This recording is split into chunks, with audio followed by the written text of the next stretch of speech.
하나님의 말씀 사사기 19장 말씀입니다.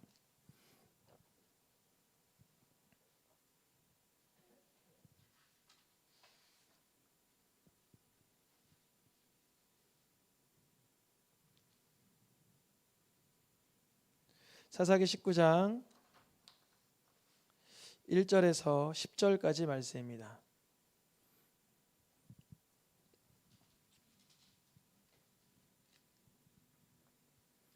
한 절씩 교독하여서 읽겠습니다. 사사기 19장 1절에서 10절 말씀입니다. 이스라엘에 왕이 없을 그때에 에브라임 산지 구석에 거류하는 어떤 레위 사람이 유다 베들레헴에서 첩을 맞이하였더니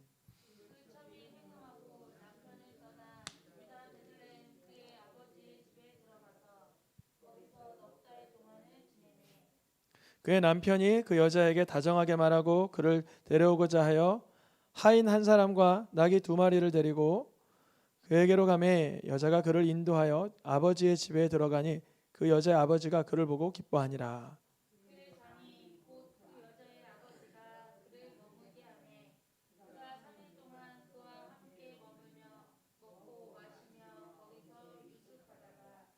넷째 날 아침에 일찍이 일어나 떠나고자 하매 그 여자의 아버지가 그의 사위에게 이르되 떡을 조금 먹고 그대의 기력을 돋운 후에 그대의 길을 가라 하니라.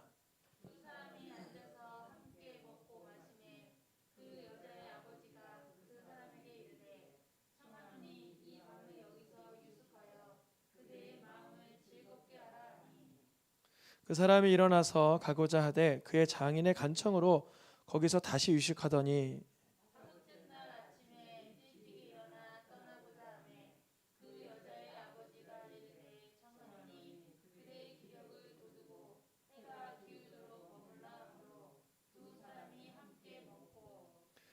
그 사람이 첩과 하인과 더불어 일어나 떠나고자 하매 그의 장인 곧 그의 여자의 아버지가 그에게 이르되 보라 이제 날이 저물어 가니 청하건대 이 밤도 유숙하라.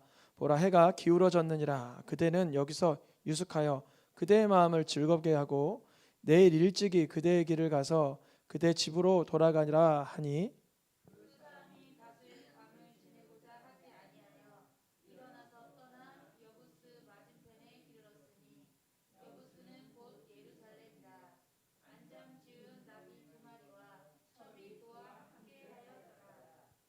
아멘. 우리가 사사기를 통해서 사사들을 보면 구원이 이렇게 이루어지는구나 발견하면 이것은 구원인데 이것은 구원이 아니었지. 이것은 하나님께서 기뻐하는 구원이었는데 이것은 하나님께서 미워하는 방법이었지. 이렇게 분별할 수 있습니다. 사사를 통해서 진정한 구원자는 어떠한 모습이어야 되는지 우리가 여러 달을 통해서 온니엘로부터 삼손까지 들여다봤습니다. 그리고는 지난주에 시작해서는 레위 지파에 관한 이야기를 오늘까지 2번째 시간으로 맞이하게 됐습니다. 레위 지파. 레위 지파는 이스라엘 12지파 가운데 한 지파로 이 지파를 통하여서는 하나님의 말씀이 가르쳐지고 예배를 섬기는 지파입니다. 우리가 잘 알고 있죠. 그런데 사사기가 끝나는 21장 끝장에 가서는 이 레위 지파의 허망한 모습을 드러내면서 우리에게 보여주면서 끝이 납니다. 오늘이 사사기의 마지막 시간인데요. 레위 지파의 끔찍한 모습을 우리들에게 보여주면서 끝을 내려고 합니다. 즉 드디어 사사기는 캄캄하고도 캄캄한 밤이 되었습니다. 사사기 1장부터 시작해서 21장에 이르기까지 점점 사사기는 어둠, 더 컴컴한 어둠, 칠흑 같은 어둠으로 빠져들어가고 있는 그런 분위기로 계속 하락하고 있었습니다. 이 사사기의 오늘 본문의 말씀에서는 우리가 다 들여다보지 못했지만 하나하나 우리가 곱씹어 보면서 무엇이 영적인 일탈이었는지 무엇이 어두움의 세력이었는지를 확인하려고 하는데요.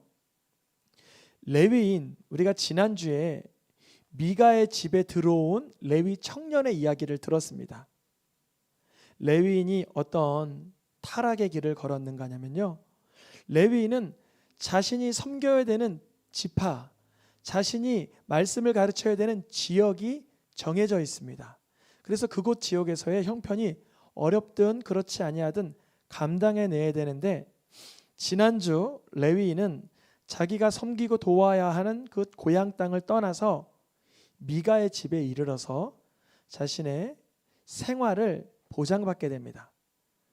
또한 이스라엘 백성들은 그러한 미가가 종교심에 의하여 우상에 붙들려 제사장 노릇하는 것을 알면서도 단지파는 그 미가와 그 우상 단지를 함께 끌고 단지파에 새로 발굴하는 지역으로 데리고 가게 됩니다. 그래서 지난주 마지막에 어떻게 끝났죠? 단지파에 미가가 만들어 놓은 우상이 그곳에 함께 있더라. 그렇죠? 이스라엘 지파의 영적인 일탈과 변절과 변질이 더 가속화되고 있었습니다.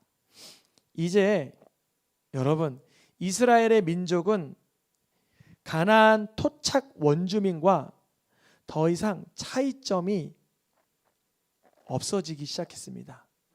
가나안 토착 원주민들은 죄짓고 하나님을 모르고 말씀이 없고 더럽게 살아도 그들이 말씀을 모른다, 그들이 왜 죄졌냐라고 우리가 따질 수 없는 것은 가나안 토착 문화의 원주민이기 때문에 그들의 심판을 하나님께서는 이스라엘 백성의 유입으로 인하여 시행하고자 하였어요. 그런데 그 가운데서도 우리가 반드시 기억해야 되는 것은 가나안 땅의 토착 원주민들 가운데서도 하나님을 경외하고 하나님을 두려워하고 하나님을 신뢰하려고 작정한 이들은 구원받았습니다. 대표적인 사람이 누구죠? 라합. 라합의 가정은 여리고성에서 그 일가가 구원을 받았습니다. 진멸되지 않았지요. 그런데 오늘 사사기 1장부터 본문 19장에 이르기까지 영적인 어두움이 계속 깊어지면서 이스라엘 민족과 이 가나안 토착 원주민과의 분별점, 차별점이 사라지기 시작합니다.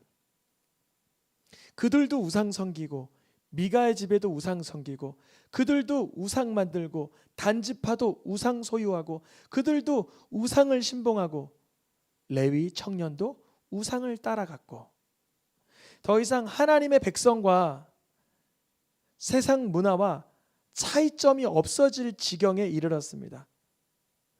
우리가 사사기를 통해서 이렇게 영적인 어두움이 드리울 때까지 어떤 일이 있었는가 되돌아보면 간혹 사사들을 통해 12사사들을 통해 하나님은 건지시고 또 건지시고 건지시고 또 건지시지만 이 사사들은 하나님의 구원을 경험하고 나고는 아내를 많이 두고 첩을 두고 자식을 많이 낳아 이방 민족에게 장가 보내고 시집 보내면서 통혼하면서 우상을 섬기면서 사사답지 못한 구원받은 자의 경험을 간직한 자 같지 못한 삶을 후대들에게 계속적으로 보여줬습니다. 심지어 사사들은 자신의 이름을 신격화하여서 자신을 신으로 추앙하는 사람들을 그렇게 즐기기까지 하였습니다. 이제 지난주 오늘은 사사들의 이야기 아닌 레위인들의 이야기입니다. 레위 지파의 이야기. 레위인들은 하나님의 말씀을 가르치고 예배를 섬기는 지파입니다.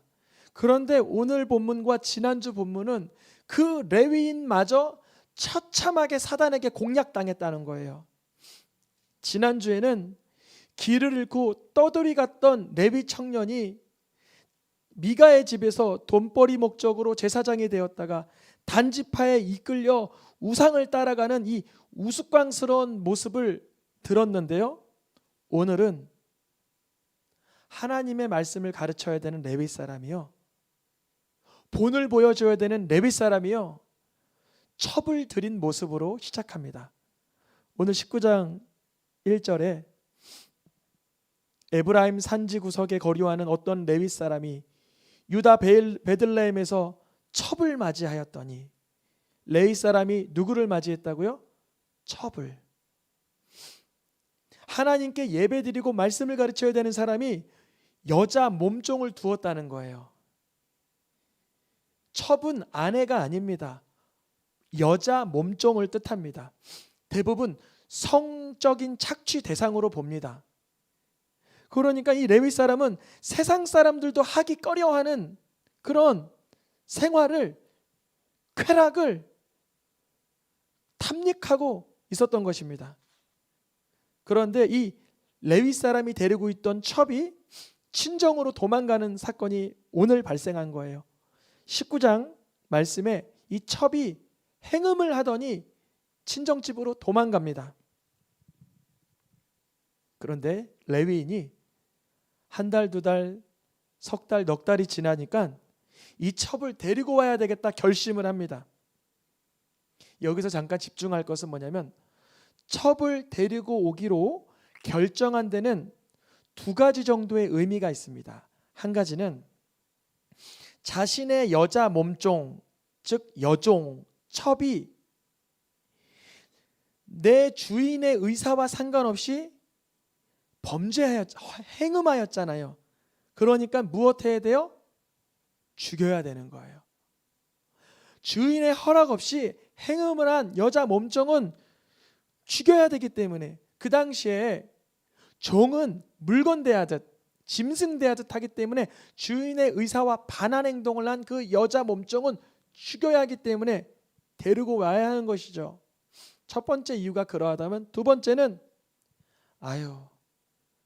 어지간해서 그렇겠어, 용서해야겠다. 데리고 와서 다시 나의 첩으로, 나의 몸종으로 살아갈 수 있도록 먹을 것과 입을 것을 제공해 줘야 되겠다. 첫 번째 이유는 죽이겠다는 것이고, 두 번째 이유는 데리고 와서 현상 유지하겠다는 거예요.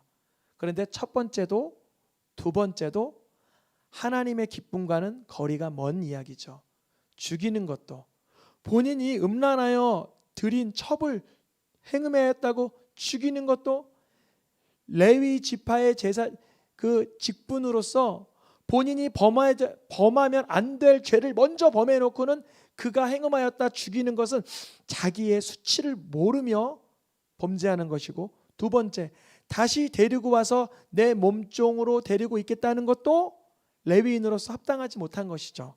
사실 석 달, 넉 달이 지나서 움직이지 않았었으면 했는데, 이제 19장, 20장, 21장 한 지파가 멸절되기까지 수만 명이 죽어나가는 전쟁의 불씨가 오늘 본문의 시작입니다.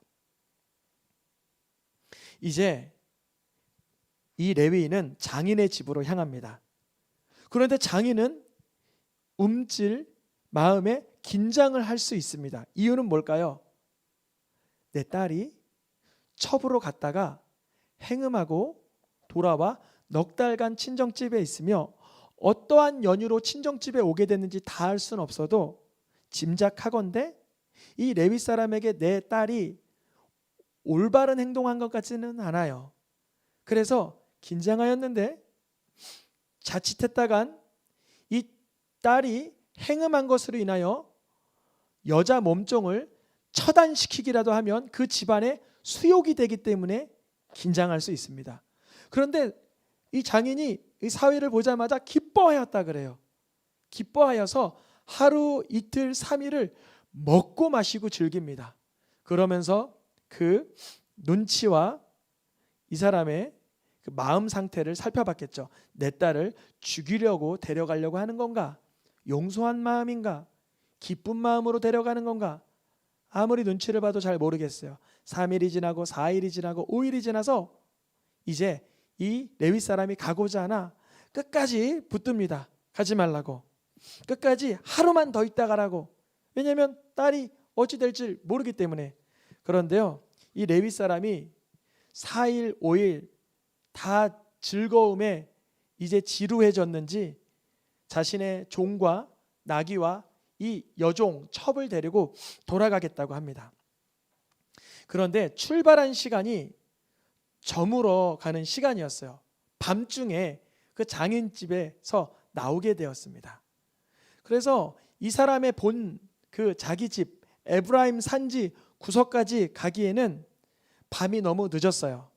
그래서 가던 길을 멈추고 여부스의 근처에 왔습니다. 여부스. 여부스는 오늘날 예루살렘이라고 부르는 곳입니다. 우리 예루살렘 다 갔다 왔잖아요. 그런데 그 당시 사사시대 때 다윗이 여부스를 점령하기 전에 여부스는 아직까지 이방인들이 거점으로 살고 있던 그런 이방인의 땅이었어요. 그래서 이 레위 사람이 뭐라고 말하냐면 자신의 종에게, 남자 종에게 여부스에서 잠자고 가자고? 너 무슨 말도 안 되는 얘기를 하냐? 우리는 이스라엘 사람이야. 나는 레위 지파라고 무슨 여부스에서 잠을 잘 수가 있어? 훗날 예루살렘이 될 그곳이었지만 이방인 할례 받지도 않은 자들과 우리가 어떻게 같이 지내? 어떻습니까? 이 사람 온전한 정신 같아요. 자신도 첩을 들이고 자신도 하나님의 말씀에 어긋난 삶을 살면서 외향만 보고 그들을 판단하고 하대합니다. 그리고 나서는 그 옆마을 기브아라는 성읍에 들어가게 됩니다. 이유는 거기에 베냐민 지파가 살고 있었기 때문에 후대해 줄 알았어요. 그래서 이 레위 사람은 자신과 나귀와 남종과 또 여자 종 첩을 데리고 어디에서 잠을 잘까 그 베냐민 지파가 있는 곳에 들어가는데 아무도 맞이해 주지 않는 거예요. 근데 다행스럽게 에브라임 동네 사람 한 사람을 만나게 됩니다. 이 노인이 우리 집에서 잠자고 가세요 이렇게 말해줍니다. 그런데 그 밤이 문제였어요. 그 밤에 그 베냐민 사람들이 쿵쿵쿵쿵 두들기면서 이 집에 내가 새로운 남자가 들어오는 걸 봤다. 우리가 그 사람과 관계하겠다 그러는 거예요. 마치 소돔과 고모라의 모습처럼 동성 강간을 하겠다고 사람들이 불량배들이 몰려온 것이에요. 여러분 아까 전에 여부스 훗날 예루살렘이라고 불리던 이방 땅이 낫진 않았겠습니까? 제가 거기가 지금 낫다라고 얘기하는 게 아니라 하나님의 백성이 사는 곳이 이방인들이 사는 것과 도무지 분간이 안 되는 상황이 돼버린 거예요. 사사기의 끝에는 어떤 지경까지 이르느냐면 여부스 민족보다 더 기브아의 베냐민 족속이 더 추악한 상태가 돼버렸습니다. 지금 한국 교회가 어떻습니까? 동성연애, 동성 간의 이런 혼인을 기독교 교계 안에서도 혹 어떤 사람은 옹호해주고 불쌍히 여기게 된다는 이런 어리석고 허망한 말들을 하고 있는 시대입니다. 근데 이 시대가 그랬어요. 베냐민 지파 사람들이 우리 동성 강간할 거야. 그러니까 이 노인이 이렇게 얘기하는 거예요. 이 사람만은 안 된다. 왜냐요? 이 사람은 이 집에 누구니까? 손님이니까. 지금도 중동에 가면 손님 대하기를 극진히들 대합니다.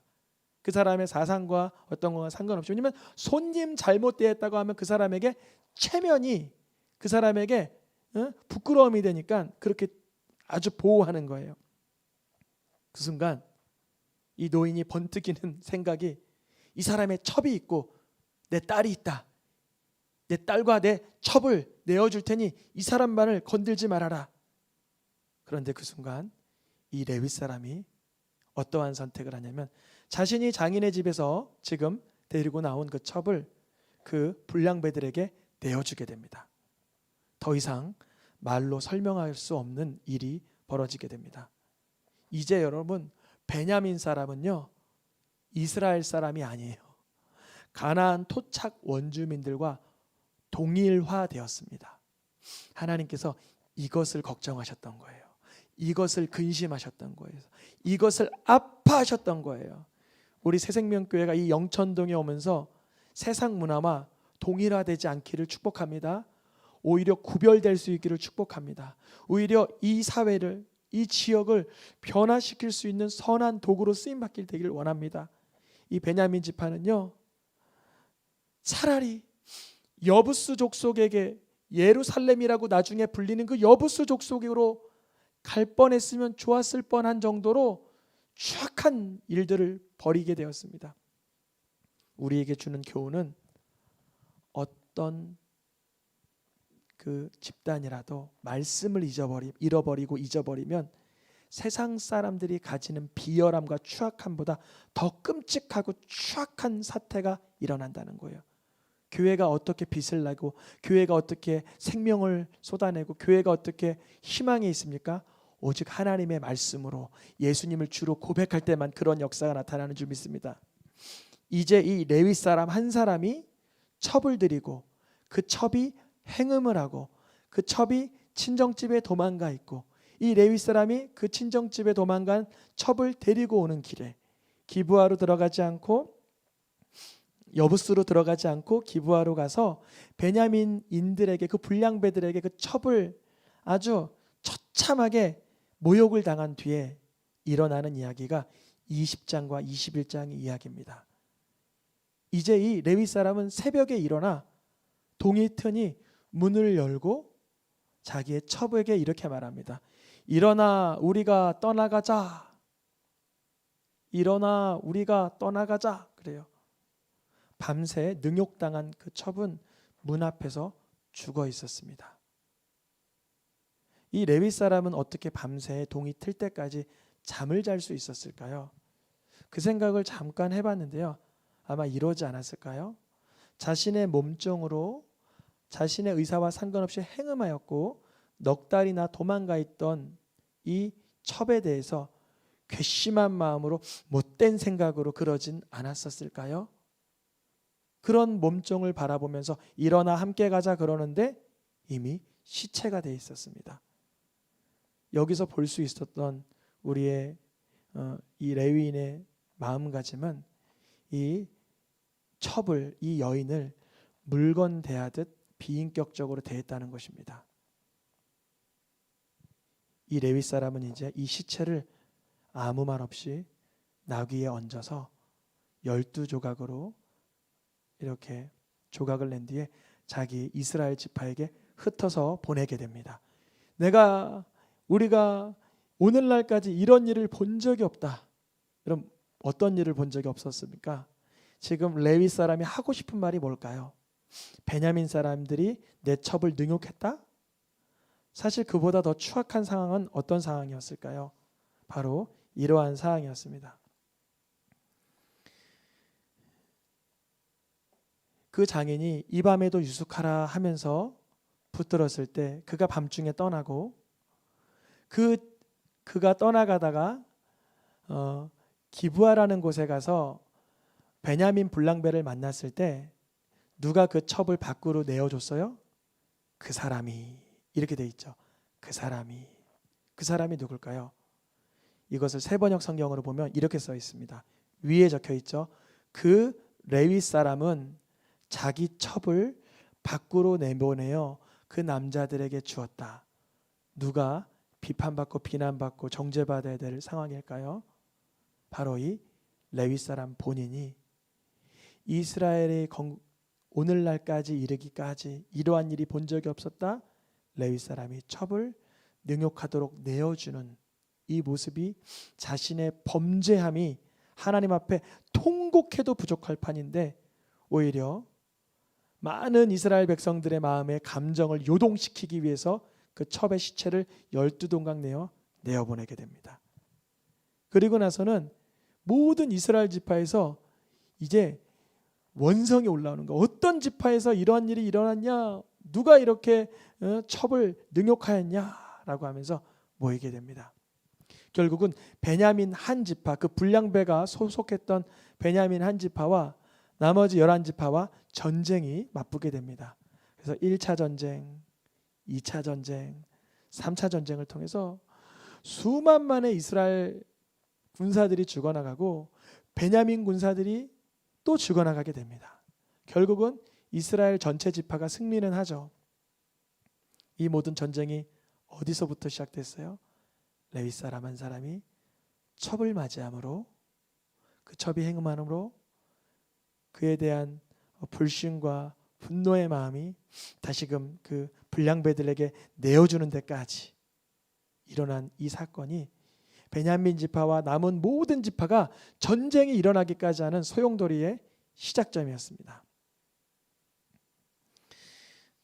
기드온 그리고 입다, 여기서 옛날 사사들을 왜 불러내냐면요, 기드온도 전쟁 잘 치러나놓고서는 자신을 업신여긴 그 장로들을 찔레와 들가시로 징벌하였고, 입다, 자신을 무시한 에브라임 사람들을 쉿볼렛과 쉿볼렛을 바르마라여서 진멸하였던 것처럼 이 레위 사람도 자신의 치부와 자신의 죄성은 들여다보지 못하고 오히려 베냐민 지파가 다 멸절되기까지 자신의 그 분노함과 자신의 노여움을 이렇게 풀어내고자 하였습니다. 그런데 베냐민 지파가 다 멸절되고 난 뒤에는 이런 근심을 하는 거예요. 야, 우리 지파 중에 한 지파가 사라졌으니 이제 하나님의 기업을 어떻게 이어가냐 그러는 거예요. 여기서 이들의 생각이 발동하는데, 이렇게 하자. 이번 전쟁에 참석하지 않은 야베스 길리앗 사람들 있지, 거기 가서 여자 남자 다 죽이고 처녀들만 한 400명 얻어서 베냐민 사람이 갖다 주자. 왜냐하면 우리들 중에 베냐민 사람과 혼인하면 저주받을 거라고 우리들끼리 맹약하지 않았냐. 여러분, 하나님 말씀보다 자신의 말에 저주를 더 두려워하게 되는 사태까지 이르는 이들은 무고한 사람들을 죽이고는 그들 중에 400명의 처녀들을 베냐민 사람들의 아내로 내어주기까지, 그것도 부족하여서 실로의 축제가 있을 때 베냐민 사람들에게 너희들이 실로에서 축제가 있을 때 여자들을 이렇게 몰래 데리고 가서 너의 아내를 삼아라, 종용하기까지. 어떠한 상황입니까? 바로 이스라엘에는 왕이 없었을 때 레위는 첩을 맞이하고, 이스라엘에 왕이 없었을 때 사람들은 자기 소견대로 행하였더라. 이게 바로 사사기 21장 25절 사사기의 끝마치는 문구입니다. 어두움은 점점 깊어져서 레위 사람이 부패하기까지 이르렀고, 그 부패한 레위 사람을 인해서 온 이스라엘은 전쟁하기까지 이르렀습니다. 저는 이 말씀을 보면서 이런 마음을 지울 수가 없었어요.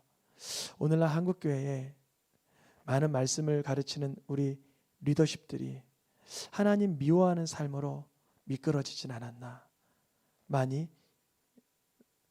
퇴보하진 않았나.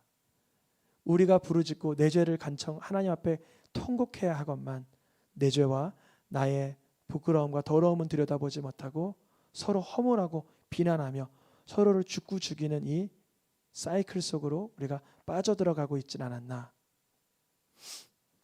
이 레위 지파 한 사람의 첩을 들임으로 인하여 정말 그 민족 간의 내전이 일어났습니다. 누가 그러시더라고요. 6.25 전쟁이 발발한 그때쯤에 우리나라 기독교에 얼마나 큰 하나님 슬퍼하는 일들이 많았었는지를 아느냐 이러더라고요. 우리가 지금 코로나 시기를 지나면서 어려운 때를 지나고 있습니다. 우리 믿음의 사람들이 먼저 말씀에 굳건히 서갈 수 있기를 축복합니다. 먼저 내가 나의 허약함과 나의 하나님 싫어하시고 미워하시는 삶의 태도들을 점검해야 되는 것입니다. 오히려 레위 사람은 자기의 첩을 내어주며 그가 죽은 뒤에는 이 사람들이 그랬다라고 그 사람들에게 덮어씌우는 이러한 아주 치졸한 모습을 보여주었습니다. 근데 여러분, 만약에 여러분 이런 일은 있진 않았지만 만약 첩을 대신하여 이 레위 사람이 생명을 다해 막아섰었다면 이 첩은 훗날 어떠한 삶을 살았을까요?